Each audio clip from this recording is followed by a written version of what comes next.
അപ്പോൾ ഇന്ന് എൻ്റെ വീട്ടിലുള്ള കുറച്ച് വെറൈറ്റി ചെടികൾ ഞാൻ പരിചയപ്പെടുത്തി തരാം. ഇത് ആക്ച്വലി ഒരു ഹാങ്ങിങ് പ്ലാന്റ് പോലെ ഇടുന്ന ഇതും വേറൊരു ഹാങ്ങിങ് പ്ലാന്റ് ആണ്. ഇത് നമ്മളൊരു ചെറിയൊരു കുടത്തിനകത്ത് ഇത് റീപ്ലാന്റ് ചെയ്തേക്കുന്ന.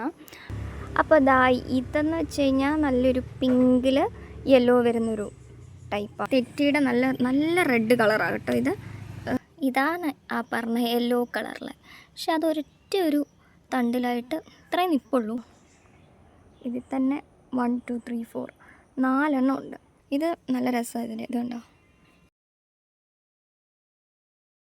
ഇതും നല്ലൊരു ഭംഗിയുള്ളൊരു ചെടിയാണ്.